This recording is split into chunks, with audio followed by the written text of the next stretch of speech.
Hi, my name is Ankush Chowdi. Welcome back to Learnomet YouTube channel. Today we are with Aniket is there, and we are trying to understand about Oracle DBA mock interviews. And this is the 8th episode of Oracle DBA mock interview series. So previously we recorded around 7 episode. If you have not gone through the previous videos, please go to the YouTube channel. The YouTube channel name is Learnomet Technologies. Go to the playlist and watch all these YouTube videos which we have created. The main agenda of this episode or this playlist is those people who want to start their career into the Oracle DBA. Obviously, we have a people coming from different background. We have a people coming from different locations, and they are looking to start their journey into the IT industry. So they are looking for what type of questions which are going to come into the Oracle DBA interview series. So yes, this is which is going to be really helpful for you. And you can share this video with your WhatsApp group, with your friends, families, or anyone who wish to start their career into the IT industry. So let's get started with what you know about the Oracle DBA. मतलब क्या क्या लगता है आपको कि मेरे को ये सारी चीज़ें पता है? सर Oracle DBA में मतलब मॉनिटरिंग टूल्स क्या क्या होते हैं? कौन सा मॉनिटरिंग टूल यूज करते हैं हम लोग? OEM OEM का कौन सा वर्जन? 13C. 13C. अच्छा, ठीक है. तो क्या क्या करते हैं हम लोग? जब मैं बोलता हूँ कि यार आप मॉनिटर करते हो, तो कौन सी चीज़ें आप लोग मॉनिटर करते हो? जैसे कि हमारा डेटाबेस शटडाउन या स्टार्टअप है या शटडाउन है वो चेक करते. उसके बाद उसमें कोई इशू तो नहीं हो रहा, जैसे कि अलर्ट लॉक में हम चेक करते, वैसे हम OEM में डायरेक्ट. तो आपको कैसे पता चलेगा कि आपका डेटाबेस शटडाउन हो गया? OEM में ग्राफिकली रिप्रेजेंट होता है, इसलिए लेकिन फिर भी आपको बार बार फिर वो स्क्रीन के ऊपर जाके चेक करना पड़ेगा ना? हाँ सर. उसके वजह से उसके लिए हमें कुछ ऑटोमेशन किया है, जैसे कि हमें ईमेल आ सकता है, कोई भी गड़बड़ हो गई या कोई इश्यू अगर आ गया तो आपको ईमेल आ जाएगा. फिर उस ईमेल को देख के आपको समझ में आ जाएगा कि भाई ये डेटाबेस मेरा डाउन है, तो फिर उसको आप ट्रबल शूट करने का ट्राई करोगे. OEM का इंटीग्रेशन ना आपका टिकटिंग टूल के साथ में भी होता है ना? कोई टिकटिंग टूल के बारे में थोड़ा बताओ. हाँ sir, ticketing tool means service now ticket tool होता है. अच्छा. उसमें तो कौन सी प्रायोरिटी के टिकट्स आपने हैंडल किए? नहीं सर, अभी तक तो किया नहीं क्योंकि फ्रेशर हो फिलहाल. सो अगर किसी ने पूछा, ओके, तो जैसे आप लोग इंटर्नशिप कर रहे हो, राइट? तो अगर किसी ने पूछा कि आपने कौन सी टाइप के टिकट्स रिजॉल्व की है, एज अ फ्रेशर तो आपने बोल सकते हैं कि मेरे को क्रिटिकल टिकट मैंने रिजॉल्व किया, या फिर हाई टिकट. उसमें अलग अलग कैटेगरी होती है, critical, high, medium and low. Fresher में आप बोल सकते हो कि मेरा काम है एज अ मॉनिटरिंग करना, एंड लेकिन छोटी मोटी जो टिकट्स आती है, जैसे लो लेवल की जो टिकट्स आती है वो मैं रिजॉल्व कर देता हूँ. लेकिन बड़ी टिकट जो आती है नॉर्मली P1 P2 जो आती है, मतलब जिसमें क्रिटिकल एंड हाई बोलते हैं हम उसे, वो नॉर्मली आपका जो L2 टीम होता है या फिर L3 टीम होता है, जो सीनियर DB का जो टीम होता है, वो सॉल्व करता है. चलो ठीक है. अगर मैं OEM की बात करूंगा, तो अगर मुझे यूजर क्रिएट करना है या फिर बैकअप लेना है, तो क्या ये चीज पॉसिबल है with the help of OEM? Yes sir, आप OEM से बैकअप भी ले सकते हैं. हाँ. अच्छा, OEM का जब हम आर्किटेक्चर बोलते हैं, याद है कुछ थोड़ा बहुत 2-4 शब्द की, भाई हाँ OEM के आर्किटेक्चर में हमने ये चीज सुनी थी. एजेंट याद है? Agent, Oracle agent, right? So agent is mainly responsible to monitor your databases. Okay. अच्छा, डिस्कस करते थोड़ा यूजर मैनेजमेंट के बारे में. ओके, मेरे को यूजर बनाना है. Okay. कैसे बनाओगे? Sir, we can create user fire the command create username identify by password.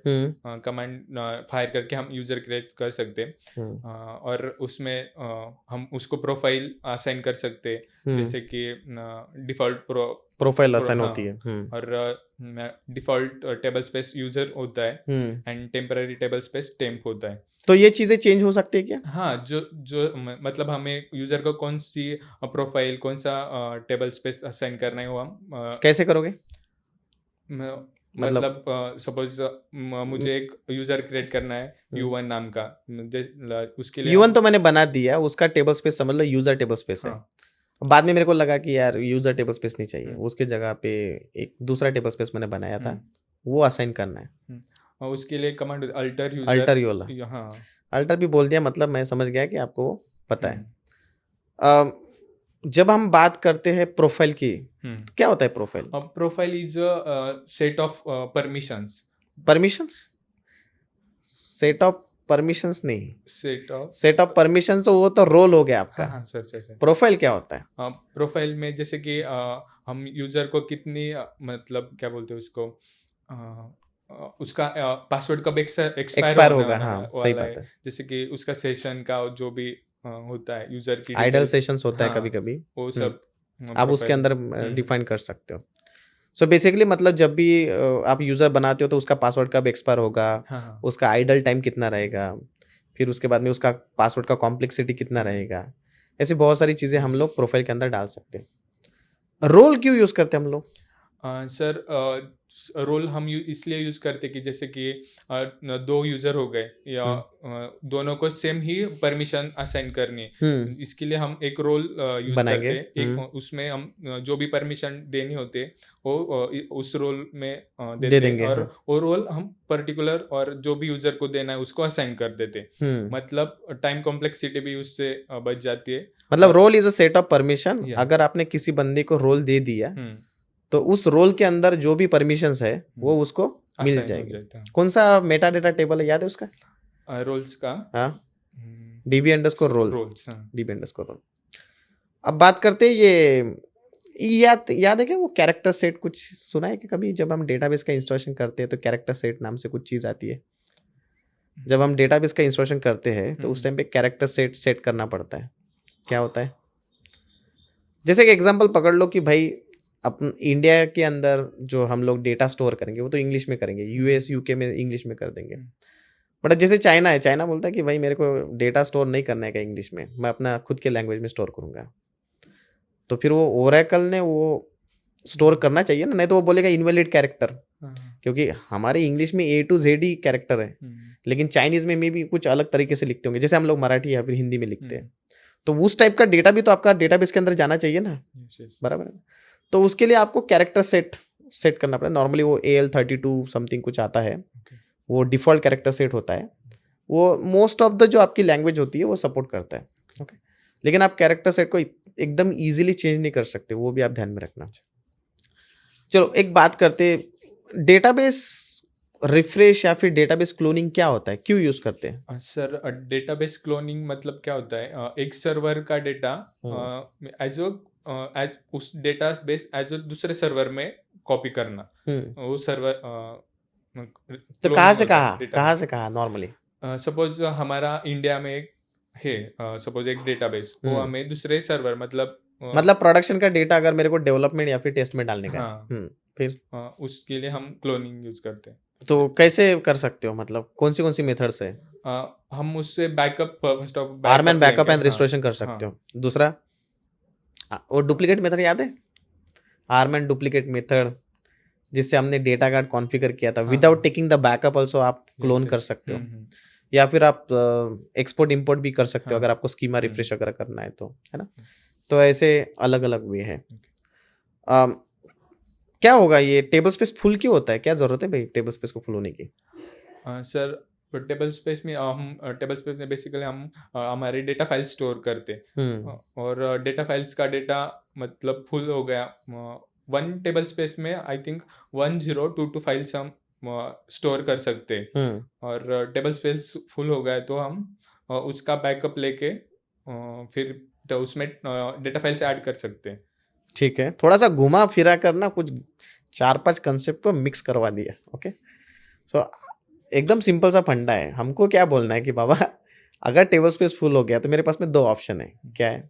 एक तो आप नया डेटा फाइल ऐड करोगे, नहीं तो जो एग्जिस्टिंग डेटा फाइल उसको क्या करेंगे, रिसाइज कर देंगे। अब जब मैं टेबल स्पेस फुल हो गया, इसका मतलब ये नहीं बोल रहा हूँ कि टेबल स्पेस के अंदर number of data files full हो गए। कंसिडर सिचुएशन, मेरे पास में पहले 2 ही डेटा फाइल है, 2 की जगह पे मैं कितना डालूंगा, 3 डालूंगा, 4 डालूंगा, कितना डाल सकते हैं हम इसमें, 1022। अब फिर उसके बाद में अगर खत्म ही हो गया तो फिर क्या करेंगे, नया टेबल स्पेस बना देंगे, है ना, सिंपल सा। तो हम लोग जब वो डीबी के बारे में देख रहे थे तो उसमें एक कंसेप्ट हमने देखा था पैचिंग का, राइट? यस। क्या चीज होती है पैचिंग? सर पैचिंग मतलब हमारे डेटाबेस सर्वर और डेटाबेस सॉफ्टवेयर में कोई भी इशू आ गया, मतलब बग आ गया, वो रिजॉल्व करने के लिए हम पैचिंग यूज कर सकते हैं। बेसिकली पैचिंग क्वार्टरली रिलीज होते हैं बाय ओरेकल सपोर्ट। ठीक है, कौन से पैच मारे अभी तक? उसमें 3 टाइप्स के पैच होते हैं। सीपीयू पैच होता है, पीएसयू पैच होता है और वन ऑफ पैच होता है। कौन मारता है इसको? हम ओरेकल नहीं, हम मारते, लेकिन हम किससे मारते हैं? ओ पैच यूटिलिटी ओपैच यूटिलिटी से। हम थोड़ी मारेंगे, ओपैच से मारते हैं। तो फिर क्या है, स्टेप बाय स्टेप बताओ जरा थोड़ा बहुत। सबसे पहले क्या चेक करोगे? ओपैच का वर्जन। हाँ, ओपैच का वर्जन चेक फिर करेंगे। नहीं है तो ओपैच का वर्जन छोटा है, हम अपडेट कर देंगे, अपग्रेड करना पड़ेगा अपग्रेड उसको। करना पड़ेगा। अच्छा, उसके फिर बाद ओपैच यूटिलिटी। अगर पैचिंग मारते टाइम पे मेरे को इनवैलिड ऑब्जेक्ट काउंट अगर आ गए, फिर क्या करोगे? इनवैलिड ऑब्जेक्ट काउंट, हम लोग पैचिंग के पहले इनवैलिड ऑब्जेक्ट काउंट चेक करते हैं, पैचिंग के बाद में चेक करते हैं। कंसिडर अ सिचुएशन की इनवैलिड ऑब्जेक्ट काउंट आ गए, फिर क्या करोगे? उसको कंपाइल करना पड़ेगा, रिकंपाइलेशन बोलते हैं। एक स्क्रिप्ट आती है जिसको चला के फिर वो इनवैलिड ऑब्जेक्ट काउंट आपके 0 हो जाएंगे। कौन है वो? utlrp.sql याद है? किधर होती है वो? ओरेकल होम किधर? RDBMS एडमिन के अंदर। तो जितनी भी आपकी एसक्यूएल की स्क्रिप्ट्स है वो सारी की सारी उसके अंदर ही रहेगी, है ना। सेम हम लोग एक और जगह पे करते हैं इनवैलिड ऑब्जेक्ट काउंट के लिए। किधर? अपग्रेडेशन के अंदर, याद है ना? कौन सा अपग्रेडेशन किया अभी तक? मतलब जो देखा है, सुना है। Physical stand by. अरे रे, वो तो तुम्हारा रेप्लिकेशन है। अपग्रेडेशन मतलब लोअर वर्जन से हायर वर्जन पे तुमको अपग्रेड करना है। अच्छा, अपग्रेडेशन मी डेटा गार्ड से नहीं कोई नहीं। सो हम लोगों को क्या करना है? अपग्रेड करना है। कंसीडर, तो कौन सा अपग्रेडेशन हमने देखा? कौन से वर्जन से कौन से वर्जन में देखा? नहीं वो मत नहीं, मेरे को बताओ आंसर। 12C रिलीज 2 से हमने 19C में देखा। तो लोअर वर्जन कौन सा है इसमें? 12C है ना, मतलब 12C और 19C पता है ना। ठीक है, तो अपग्रेडेशन के बारे में मैं ज्यादा पूछता नहीं हूँ, लेकिन थोड़ा सा ना फोकस करो एंड चीजों को समझो। ओके, तो समझ में आ जाएगा। चलो बैकअप ही पूछता हूँ, एकदम सिंपल है। बैकअप तो पता है ना? क्यों लेते भाई बैकअप? बैकअप हम सपोज हमारे एखादी फाइल मिस हो गई और हमारा डेटाबेस क्रैश हो गया, इसलिए हम बैकअप लेते हैं। कौन से फाइल का बैकअप लेते हो? लॉजिकल फाइल्स का बैकअप होता है और फिजिकल फाइल्स का बैकअप तो होता है। फाइल्स तो पहली बात तो लॉजिकल हो ही नहीं सकती। सॉरी, लॉजिकल ऑब्जेक्ट्स पकड़ लो, समझ लो। लेट्स कंसीडर टेबल का बैकअप लेना है। फिजिकल फाइल्स में कौन सी फाइल? फिजिकल फाइल्स में हमारी ESP फाइल हो गई, कंट्रोल फाइल हो गई, ऑनलाइन रीड लॉग फाइल्स हो गई, आर्काइव लॉग फाइल्स हो गई, उसका हम बैकअप आरमैन से ये ऑनलाइन रीड लॉग फाइल मतलब ये आपका आर्काइव लॉग्स हुआ। उसका कोई सेपरेट बैकअप नहीं होता है। पी फाइल का बैकअप ले सकते क्या? पी फाइल, हाँ, पी फाइल और ESP फाइल। पी फाइल का कैसे लेंगे? क्योंकि वो टेक्स्ट फाइल है इसलिए भी। और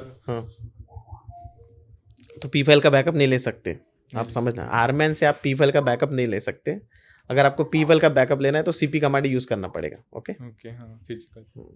सो this is all about the today's episode of Oracle DBA mock interviews. Okay, so हमने थोड़ा सा देखा इसमें कि बंदा कितना कंफर्टेबल है। तो ठीक है, मतलब जो भी है आप लोग थोड़ा सा फोकस करो और एंड अच्छे से और प्रिपेयर करने का ट्राई करो। Try to be it in English again. Like most of the people who are coming, like आप लोग जब इंटरव्यू लेते हो या फिर कोई देता है तो आप क्लाइंट से बात करते हो, राइट? तो क्लाइंट आपका मोस्ट प्रोबेबली US एंड दूसरे साइड का होता है।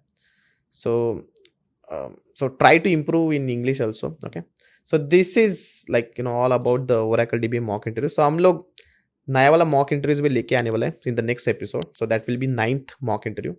बाय एनी चांस अगर आपने नहीं देखा होगा पिछले वाला, तो सारा का सारा पड़ा हुआ है यूट्यूब चैनल के ऊपर। So that's it. Okay.